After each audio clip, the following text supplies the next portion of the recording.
한국은행에서도 자 성장이냐 아니면은 물가냐. 근데 이제 그 전에는 이제 성장이 너무 안 나왔으니까 저기 그 성장을 올려야 된다. 왜냐면은 코로나 때문에 이제 사람들이 뭐 자영업자들도 다 망한되고 뭐 회사들도 그럼 안 돌아가고 그러면은 그래서 그런데 지금 이제 물가 쪽으로 이제 금리 인상 쪽으로 그러면은 대출 금리가 올라가게 되겠고 대출 금리가 올라가는데 더 대박 케이스가 뭐였었냐면은 지금 현재 저도 유튜브에서 들었는데 현재 부동산 담보대출로 물건을 샀던 사람들이 한국은 특이하게 3년 거치 5년 분할 상환 대출을 많이 받거든요. 그렇죠. 3년 동안 이자만 내요. 그리고 5년부터 원리금을 상환하죠. 그러면은 3년 동안 이자만 한 10만 원을 내다가 원리금을 내는 시점이 되면은 60만 원, 70만 원으로 확 올라가요. 그러면 그때 이제 3년이 지나고 나서 은행을 갈아타죠. 또 3년 거치 5년으로 해가지고 이자만 내는 기간이 늘려야 되니까. 미국은 어떻게 하냐면은 30년 원리금 균등 상환을 해요. 그러니까 30년간 한 우리가 10만 원 내던 게 한 30만 원 정도로 중위험. 그런데 은행에서 갑자기 무슨 얘기를 한다라고 하면은 원금을 갚으라는 얘기를 하는 거죠. 원금. 대출을 줄여버리는 거예요. 지금 DSR도 지금 이미 시행되고 있나요? DSR 다 시행되고 있죠. 시행되고 있는데 문제는 뭐가 되냐면은 이제 그 투자 기대 마인드가 생기다 보니까 그냥 뭐 법인을 통해서건 뭘 해서든 그냥 막 사는 거야. 주식도 마찬가지로 투자 마인드가 이거 사면 돈 번다라는 생각이 있으니까 신용도 쓰고 저 아시는 분은 그 교직원인데 교직원 연금 대출도 받아가지고 별별 거다 들어갔어요. 그러니까 원래 이 정도로 안 올랐으면은 그냥 그것까지는 마이너스 마통까지는 옛날부터 많이 손댔던 건 사실인데 연금 대출이나 보험약관 대출은 진짜 내가 힘들기 전까지는 안 건드리거든요. 근데 이제 그것까지 쏟아가지고 내게 되고 부동산 같은 경우에도 법인을 만들어가지고 법인세 내면서 그 DSR 그거 피해가면서 그러니까 일반인 그런 솔직히 사기꾼들만 했던 짓이었거든. 그러니까 일반인들 잘 안 해요. 저 1월 1일 날 그 대출 받으려고 했더니 금방 막아냈더라고요. 그래갖고 무슨 대출이요? 신용 대출이요? 아니 그거 뭐 회사에서 이제 받을 수 있는 거. 회사에서 받는 거요? 회사 그 주거래은행 대출 뭐 이런 것들이 있어요. 통장 대출 대출에 퇴직금 담보거나 카톡 대출 아니 카카오 대출 그건 아니고 그거는 그거는 쉬운 거. 대출입니다. 이거는 주거래은행에서 금리 자산 이제 쪼이기 시작하는 그렇죠. 이제 쪼이기 시작하는 거죠. 그럼 어떻게 되는 거야? 그럼 이제 쪼이기 시작했었을 때 자산 시장 좀 붕괴가 되나요? 그 얘기가 있었어요. 옛날에 2000년도 때 네. 인터넷이 막 보급됐었을 때요. 네. 컴퓨터를 만드는 나라가 미국뿐이 없었어요. 그때는 IBM 컴퓨터였었어요. 네. 맞아요.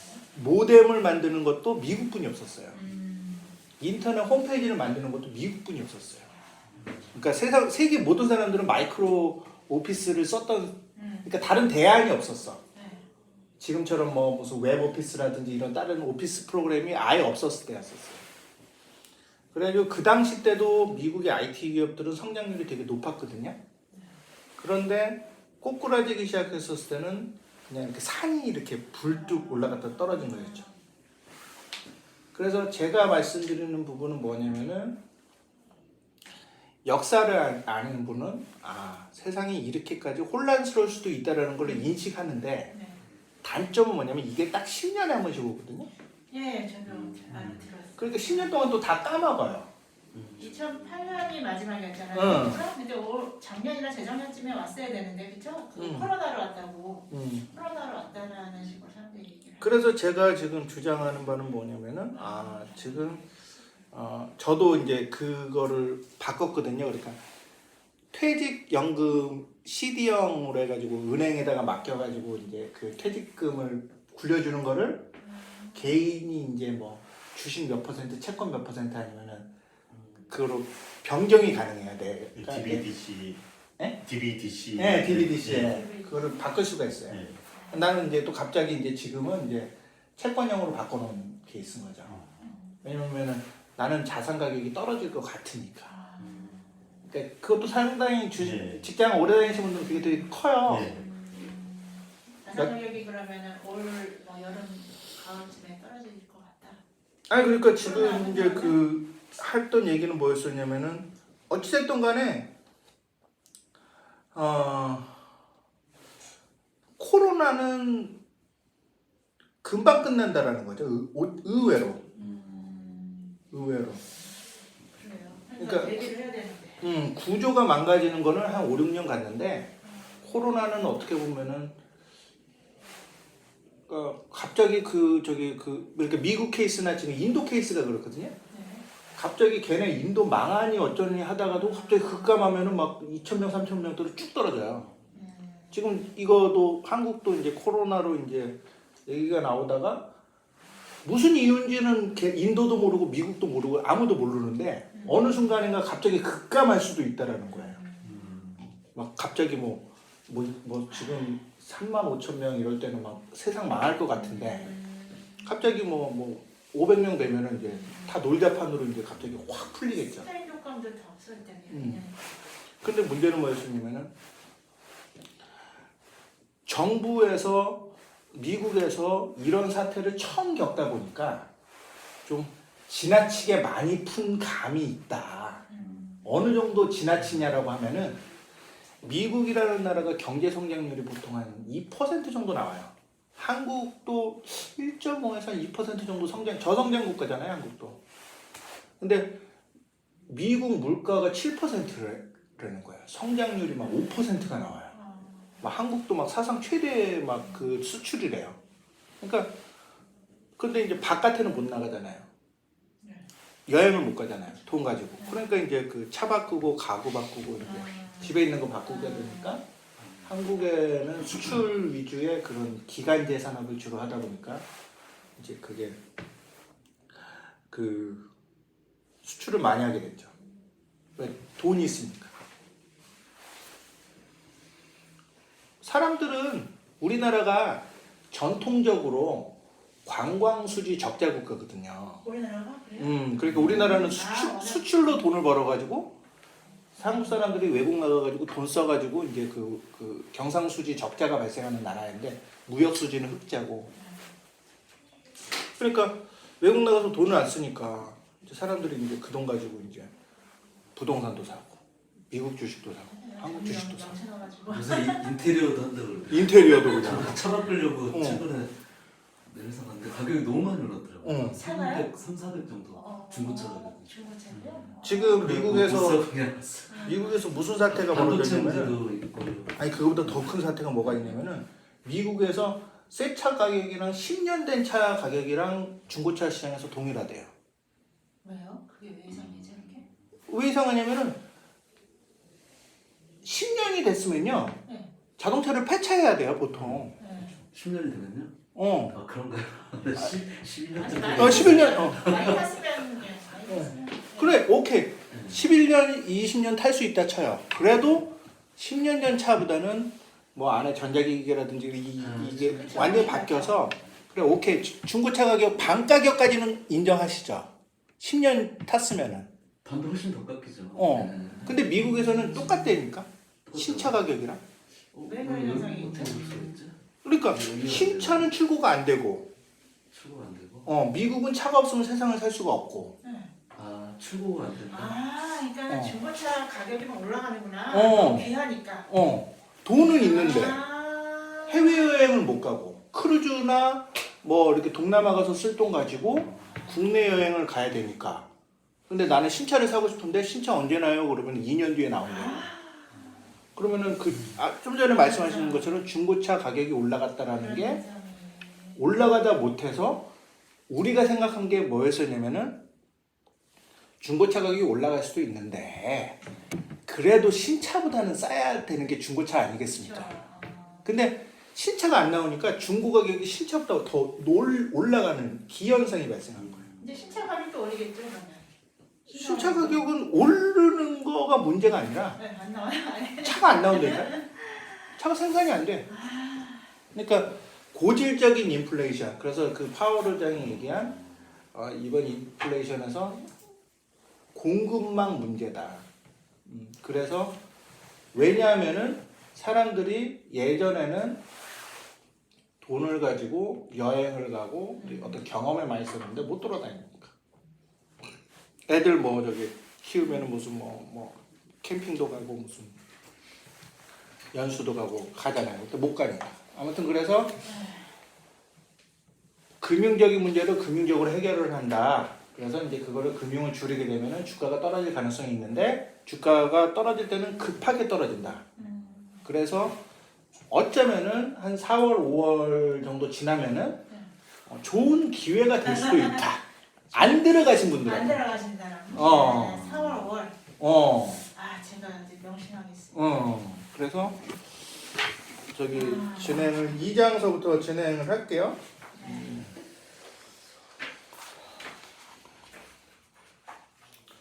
자, 2장을 하면은 주린이가 가장 물어보고 싶어하는 주식 개념 많이 물어보고 싶어한대요. 그래서 2장이 페이지가 그러면 경기 방어주는 어떤 뜻인가? 세이클리컬이라고 앞에서 경기 민감주라고 해서 설명을 해드렸는데 그러니까 경기 민감주서부터 설명을 해드릴게요. 경기 민감주는 이제 사람들이 이제 그 돈이 생기게 되면은 경기가 활성화가 되면은 이제 소비가 막 늘어나는 제품들이 뭐 전자기기라든지 뭐 자동차라든지. 그래서 저는 이제 이렇게 생각을 하는 게 집에 저기 그 전기 오븐이 전기 오븐이 있는데 20년 됐더라고요. 골드스타예요. 근데 문제는 뭐냐면 쓸만해. 최신품을 사도 그다지 뭐 이렇게 효과가 안 바뀌어요. 그래서 이제 우리가 드는 생각은 냉장고에 LCD 모니터가 굳이 있을 필요가 있을까? 냉장고에서 얼음이 꼭 나와야 되지 않을까? 나올 필요가 별로 필요가 없거든요, 사실. 냉장고는 이렇게 차갑게만 익혀주면 되는데 이제 사람들이 돈이 많이 생기게 되면은 이제 그런 쪽으로 투자를 하게 되는 거예요. 저는 전기차 현상도 그렇다고 생각을 해요. 전기차가 환경을 위해서 좋은데 돈이 많았었을 때 환경을 생각하게 되는 거거든요. 그러면 그런 얘기를 그러니까 지금 현대차에서 그런 얘기를 했어요. 핸드폰을 보통 몇 년 쓰는지 아세요? 2, 3년이면 뭐 더 이상 못 쓰죠. 그 2, 3년 왜 2, 3년밖에 왜 못 쓸까요? 용량이 일단 빡쳐요. 더 이상 쓸 수가 없어요. 일부러 그렇게 만들지 않을까? 그렇게 만들리라고 얘기를 하고. 그런데 이런 얘기가 있는 거예요. 뭐가 있었냐면은 핸드폰 배터리가 한 2년 정도 지나게 되면은 갑자기 문제는 있어요. 확 줄어든대요. 그리고 금방 충전해야죠. 그러면 배터리 갈면 되지 않느냐. 그런데 이제 사람이 귀찮은 거야. 그때서부터. 그러면 하나 사자 그래가지고 2년 교체 주기가 있거든요. 근데 자동차를 살면은 자동차 배터리도 한 2년, 3년 가잖아요. 근데 전기차라고 그게 10년, 20년 갈까요? 전기차도 똑같은 배터리인데? 제가 아는 형도 레이 전기차를 한 4, 5년 전에 했는데 이제 팔아야 될 것 같다고 후회하더라고요. 혹시 왜요? 이게 이제 배터리도 이제 소모가 되고 가려면 돈이 많이 드니까 그런 것 같기도 한데. 그러니까 이제 뭐냐면은 전기차에서 가장 비싼 부품은 배터리라는 부분이고 배터리는 석유랑 가스랑 틀리게 석유랑 가스는요 그거 찾는 게 어려서 그렇지 빨대만 꼽으면 그냥 나와요. 근데 리튬이라든지 이제 어떤 이 전기차에 들어가는 부품들은 손으로 들어가서 파내야 돼. 그러니까 되게 비싸요. 그래서 자동차 배터리도 가려고 그러면 한 10만 원, 그 조그만 거 10만 원 줘야 되잖아요. 그래서 테슬라도 이제 배터리 다 가려고 그러면 4천인가 5천 줘야 되고요. 전기차가 되게 비싸요. 전기차가 되게 비싼데 경기가 좋았었을 때는 우리가 환경을 생각하는 경향이 있는데 경기가 안 좋았을 때는 사람들이 싼 걸 찾는다라는 그런 분위기가 있어서 사이클리컬, 그러니까 사이클이죠. 사이클을 타면서 경기는 좋았다 안 좋았다 그러니까 그걸 걸 민감주라고 그러고 경기 방어주는 경기가 안 좋아도 밥은 먹어야 되니까 그 라면은 먹어야 되잖아요. 대표적인 경기 방어주인 농심의 신라면 이거는 못 줄인다는 거죠. 경기가 나빠도. 그래서 그때가 되면은 그 엥겔 지수라고 해가지고 먹는 자기 소득에 비해서 먹는데 더 올라간대요. 왜냐면은 소확행이라고 이 경기가 안 좋으면 안 좋을수록 그 사람이 쾌감을 추구하는 본능은 일정한데 비싼 건 못 쓰니까 좀 비싼 라면 먹고 비싼 도시락을 사 먹는 경향이 이루어져서 경기 방어주가 이제 주가가 좀 덜 떨어지긴 하는데 이제 오를 때도 좀 덜 오른다. 그래서 지금 저기 그 이익도 증가하고 뭐 살 게 없는 사람들한테 경기 방어주를 많이 사람들이 매수를 하는 경향이 있다. 그래서 주식을 살 때 우리나라는 특히나 경기 방어주 산업들이 필수 소비재들이 굉장히 많은 국가 중에서 하나인데 뭐 과자 회사도 있고 뭐 음료수, 아이스크림 이런 생필품들 그거를 나눠서 바벨 전략이라고 하거든요. 전략에서 그러니까 무슨 얘기냐면은 성장주랑 가치주를 이제 두 개를 나눠 가지고 경기 민감주를 살 때 경기 방어주도 같이 사라. 왜냐면은 갑자기 분위기가 안 좋아졌을 때는 오히려 경기 방어주들이 주가가 더 좋아지니까. 그래서 다음 질문 11. 성장주에 투자하라는데 어떤 주식인가요? 자, 아까 전에 말씀드렸듯이 시크리컬한 것도 성장에 도움이 되긴 하는데 이 성장주에 투자라는 거는 사실은 뭐냐면은 진짜 없어도 사는데 지장이 없는 게임, 뭐 엔터테인먼트. 그래서 이런 주식들은 특징이 뭐냐면은 주당 순이익 PER이 굉장히 높아요. PER 어려운 단어 나왔죠. PER 많이 들어보셨죠? PER 그러니까 주가를 순이익으로 나눈 비율이거든요. 네이버에서 검색을 해볼게요. 한 주당 순위. 주당 순이익. 80페이지. 예. 주식 퍼. 그래서 이제 그 PER이 성장주 같은 경우에서는 여기서 시가총액이 기업 가치에 대한 수량적 표현이라면 PER은 질량적 언급이래요. 그래서 주가를 주당 순이익 EPS로 나눈 게 PER이에요. 이거는 나중에 네이버 같은 데서 찾아보시면 PER, EPS, PBR 이 세 가지는 굉장히 많이 써요. 그래서 성장주라고 하는 거는 이제 이익에 비해서 주가가 높은 업종들이 게임이라든지 엔터라든지 이런 데들은 굉장히 PER이 높아요. 그러니까 회사가 돈은 많이 못 버는데 주가는 굉장히 높아요. 그러니까 아까 전에 얘기했듯이 경기 방어주는 돈은 많이 벌겠죠. 왜냐면은 사람들이 이제 매출액을 하니까. 근데 뭐 갑자기 초코파이를 막 2배, 3배씩 늘 수 있는 어떤 그런 요인들이 별로 없잖아요. 그러니까 성장률이 낮게 되죠. 그러니까 PER이 낮아요. 돈은 많이 버는데 주가는 낮아요.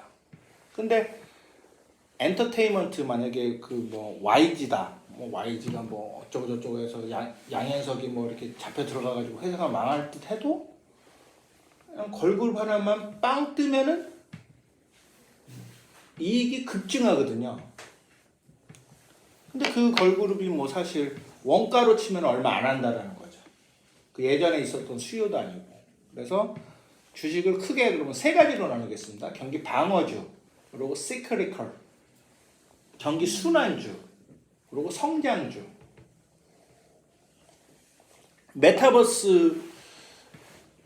메타버스를 다루는 회사가 있어요. 회사가 있으면 직원 몇 명 될까? 한 50명 되겠죠? 50명 정도 되면은 뭐 격리부, 총무부 뭐 이것저것 빼면은 핵심 인력은 한 10명 정도 될걸요? 보통 상장 회사들 보면. 그런데 이제 뭐 주식의 가치는 막 1조 뭐 5천억 이러잖아요. 10명이 5천억 분을 해내는 거예요. 그런데 이제 문제가 하나가 있죠. 막 갑자기 10명이 버스 타고 가다가 다 단체로 교통사고 당했어. 그러면 그 회사는 망하는 거잖아요. 왜? 성장에 대한 기대만 있으니까. 그런데 이제 초코파이 만드는 회사에서 뭐 핵심 초코파이 만드시는 분들이 갑자기 10명이 뭐 사고가 당해도 뭐 비슷비슷하지 않겠어요? 뭐 조리법이라든지. 그래서 작년에는 성장주들이 좋은 성과를 냈어요. 네이버, 카카오, LG화학, 삼성 SDI, 삼성 바이오로직스 대표적인 성장 기업이랍니다. 그런데 이제 그 네이버가 그때 작년에 이런 논쟁이 있었어요. 자, 네이버나 이제 카카오는 성장주가 아니라 이제 생필품으로 봐야 되지 않느냐. 미국에서 애플 없이 그 세상을 살 수가 없으니까 애플은 생필품이다. 이런 주장이 있었어요. 근데 네이버나 카카오의 단점이 하나가 딱 있습니다. 단점이 뭐냐면은 의외로 헛발질을 하게 되면은 경쟁 회사가 한 반년이면은 휩쓸걸요. 카카오도 사실 뭐 알고 보면은 뭐 옛날에 뭐 문자 메시지 서비스 통신사가 하던 거를 이제 들어와서 국민 카카오가 됐고, 지금 미국에서 발생하는 현상인데 미국 사람들이 제일 많이 쓰는 메신저가 뭔지 아십니까? 페이스북이라고 생각을 다 하거든요. 근데 1위가 페이스북도 별로 안 한대요. 요즘 인스타도 별로 안 한대요. 사람들이 제일 많이 쓰는 게 요즘 틱톡이래요. 틱톡. 그거 중국 거라고 중국 거라고 하죠. 이미 다 휩쓸었구나. 휩쓸고 있대. 그러니까 뭐냐면은 트렌드가 금방 바뀌어. 의외로 이렇게 충성도가 높을 것 같은데 의외로 바뀌기 때문에 자 이거가 그래서 작년에 논쟁이 붙었던 게 이제 카카오나 네이버는 이제 성장주가 아니다. 경기 방어주다. 생필품이다라는 주장이 있었을 때는 쫙 올라갔었는데 이제 떨어질 땐 그 소리 안 하죠. 이건 코인이냐? 코인 떨어지듯이 떨어지냐? 요즘 카카오가 많이 떨어지고 있거든요. 왜냐면은 한 명 한 명에 대한 그 의존하는 게 너무 깊은 거예요. 그러니까 핵심 개발 인력을 다른 회사로 가면은 어떤 기술 자체가 통째로 넘어가는 경우도 있기 때문에 뭐 그런 경우가 있다. 질문 12. 성장주, 가치주 어떻게 다른 건가요? 성장주는 미래가 중요하지만 가치주는 현재가 더 중요합니다. 자, 그러면은 이거 간단하게 얘기할게요. 자, 가치주의 반대말이 무슨 말일까요? 가치주의 반대말은요, 사실은 무가치주예요. 근데 이제 만약에 회사더러 니네는 무가치주라고 그러면 화가 나겠죠. 그러니까 이제 그거에서 이제 성장주라고 이름을 붙인 거예요. 근데 그러면은 우리 회사는 성장 가치주의입니다. 그런 건 없어요. 뭐 우리가 뭐 저기 정치적인 의사로 막 다 중도입니다라고 얘기하는 거랑 같습니다. 그러면 가치주는 쉽게 말해가지고 돈을 많이 버는 기업이에요, 현재. 그런데 여기서 저기 중요한 포인트를 하나를 이거는 이해하시기 힘들 거야. 자, 돈이란 말이에요. 돈을 은행에다가 넣으면은 이자를 줘요. 그래서 CMA라든지 MMDA 이런 상품들이 있는데 CMA는 들어보셨어요? 저기 농협 NH증권을 쓰다 보면은 무슨 게 발생하냐면은 그 RP 맞아 RP. 그러니까 내가 100만 원이 있어요. 100만 원이 있는데 50만 원어치를 주식을 샀어요. 그러면 이제 50만 원이 남죠.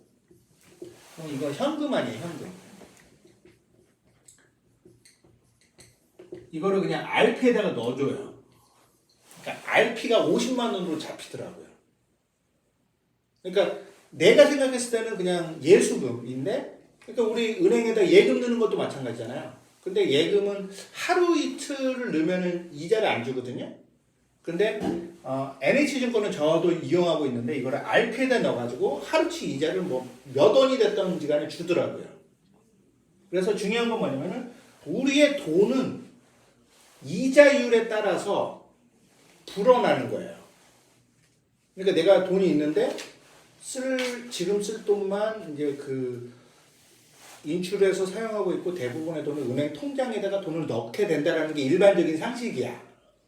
그러니까 집에다가 돈 다 찾아가지고 그 장롱에다 쌓아놓으신 분들은 거의 많이 없다라는 게 상식이죠. 돈은 이자를 줘요.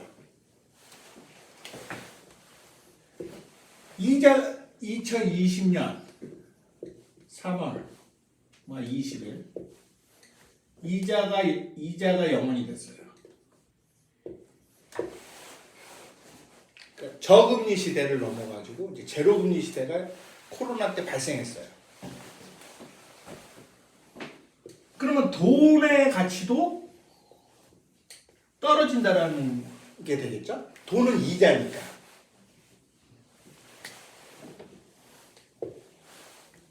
가치주는 돈을 많이 벌고 돈을 많이 쌓아놓은 회사가 가치주라고 얘기했죠.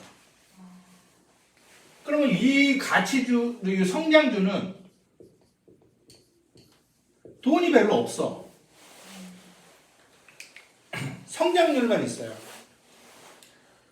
그러니까 돈의 가치, 이자율이 높았었을 때는 가치주가 고평가를 받게 되는 거죠. 그러니까 어떤 논리가 있냐면은 저 회사의 시가총액이 1조인데 저 회사가 가지고 있는 현금이 1조예요. 그러면 절대 안 망할 것 같은 회사로 보이잖아요. 근데 플러스 이자율까지 높아. 그러면 1조만 굴려도 저 회사는 직원들 임금 주거나 뭐 돌아가는데 전혀 걱정 없다. 왜냐면 현찰에 1조가 있으니까. 그러니까 이 주식의 가격은 1조가 되게 싸다라는 생각이 드는데 돈의 가치가 떨어져요. 돈의 가치가 떨어지는데 여기서 또 파생되는 게 있죠. 물건의 가치가 올라가게 됐죠. 인플레이션.